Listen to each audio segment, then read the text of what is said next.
It's because you've experienced peace as your guard. It has stood guard over your heart and over your mind. It has kept you stable. It has dug deeply into the ground so that no matter what has been swirling around you, you've been able to stay upright. And you know what this tells this American teenager who is now no longer a teenager? It tells me that a freezer full of food cannot get you peace.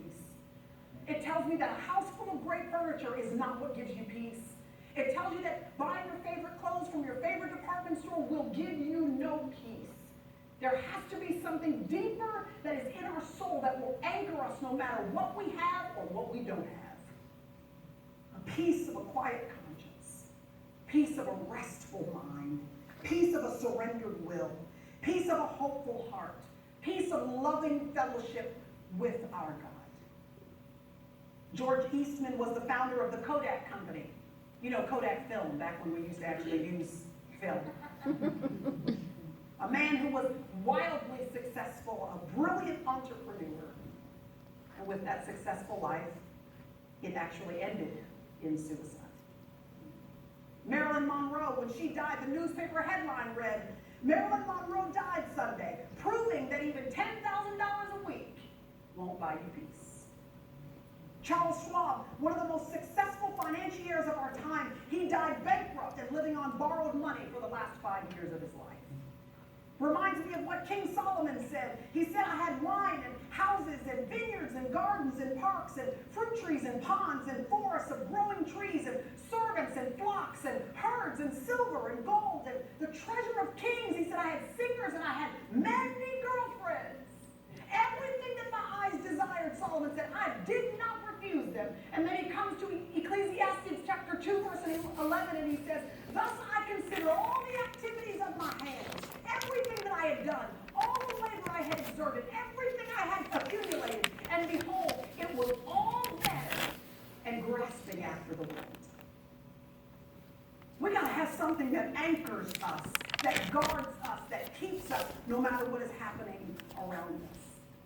And the reality is, if you have placed faith in Jesus Christ, you get peace, my friend. It is a gift of your salvation and of mine. You'll remember that I told you that when the Apostle Paul penned this passage on the armor of God, that every single time he mentions a piece of the armor, it is actually just a mnemonic device. In other words, it is a way for him to symbolically represent something he's already explained in depth earlier in the letter. So when he comes around and says, put on this, take up this, gird yourself with this, he's just reiterating and emphasizing what he's already explained. That's why he doesn't take a lot of time to explain it in chapter 6, because he's already explained it earlier in the letter. When he talks about peace in depth in the letter, it is in Ephesians chapter 2. Don't turn there because I want you to hang on to Philippians in your Bible. We're going to go back there. But I want to read to you Ephesians chapter 2, just a couple of verses where Paul is explaining this peace. He says in verse 13 and verse 14, but now, in Christ Jesus, you who were formerly far off were brought near by the blood of Christ. For he himself is our peace. He made the two groups into one. He broke down the barrier of the dividing wall. When Paul says that we have to have our feet shod with the preparation of the gospel of peace, this is what he's talking about. He's trying to tell you that the good news of the gospel is that the separation that once existed between us and God, the enmity, the hostility, the differences that we had with God because of his holiness and our unholiness, his perfection and our imperfections, that gap has been bridged in Jesus Christ. That's the good news. In fact, it's such good news, y'all, that the word gospel is used throughout the New Testament, but in the common, everyday Greek language that people would speak at the time, there was no word for gospel, or they just didn't use it often, let me put it that way. And the reason why is because when you use this specific word, it meant good news that was actually too good to be true. So they didn't speak this word because it meant that the good news wasn't really true news because it's way too good to actually exist. And this good news, y'all, is almost too good to be true. And the people in Ephesus, they lived in a culture that was steeped with demonic influence. They lived in a culture where they were constantly trying to appease the gods. They were constantly trying to make reparation for their lack and their weakness. They constantly thought they had to work overtime to make sure that one of the gods was not mad at them so that they would not have to be sick or not have rain for their crops. They never knew which god they offended. They were constantly trying to make sure that their relationship with the gods were intact. To them, they could never imagine a scenario in which there was constant, unending peace with God that you didn't have to work out in your own strength. But in Jesus Christ, y'all, we have peace with God. Once and for all, when you accept Jesus Christ as Savior, peace is established in my life and in yours. And we have the opportunity in Christ Jesus. Those of us who were formerly far off, now we are brought near through the blood of Jesus. And that's some good news. And as a gift of your salvation, John 14:27, Jesus says, my peace I leave with you. My peace I give to you. Not as the world. Not that kind of peace. Not that kind of happiness that goes up one day and down the next. Not like that. He says, my unending, solid, shalom peace I give to you. And so if you are a believer in Jesus Christ, the peace that only God can give is already in you.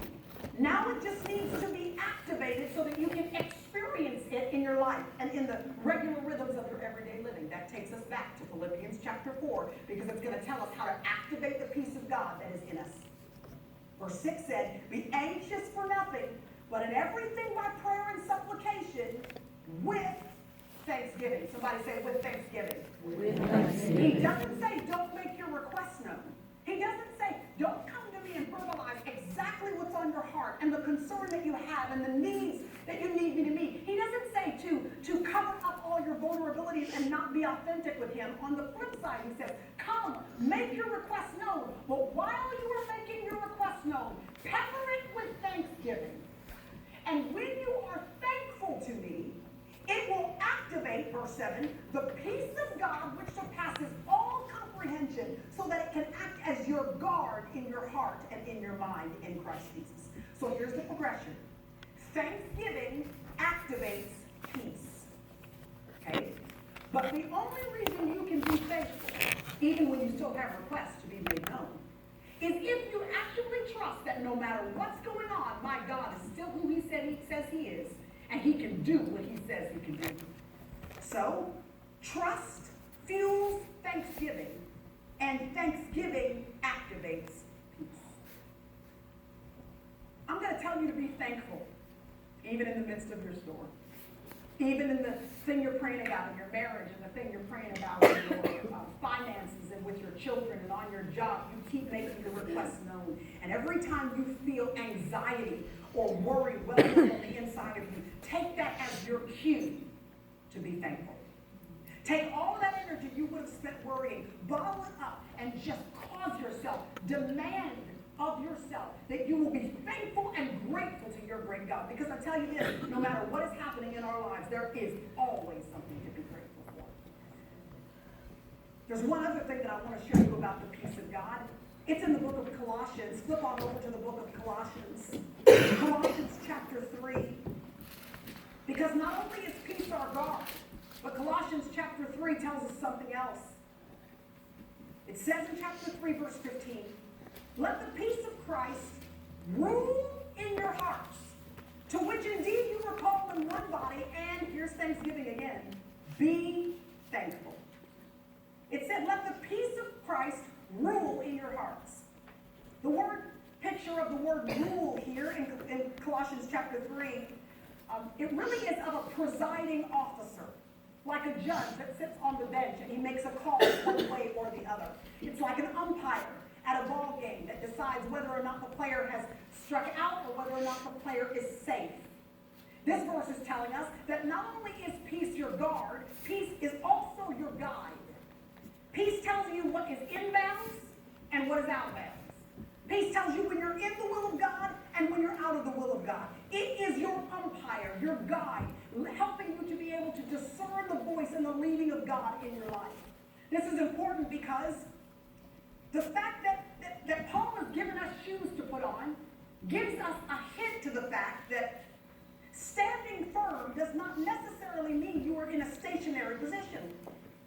Standing firm, if you've been given shoes, must mean that sometimes you've got to actually advance against the enemy. Sometimes you've got to go into enemy territory and take back what the enemy has taken from you.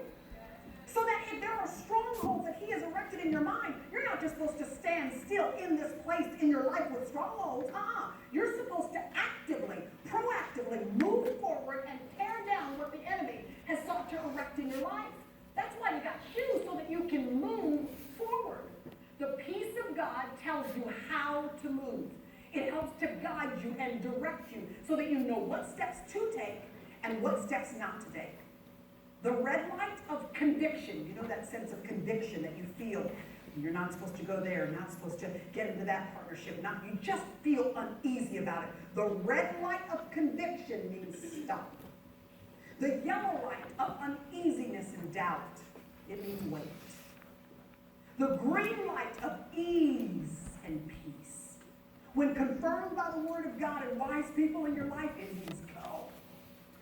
Peace is not only your guard, peace is also your guide. Peace is your umpire. And the gospel gives you peace with God. And then, as a gift, you get the peace of God. And if you just activate it through Thanksgiving, and I'll just be grateful and have that activated in my life, I find that the peace of God that surpasses all comprehension becomes my guard, keeps me upright, keeps me stable. So no, I can't do anything about the storm, but I know I can stay upright and not be sucked under by the storm.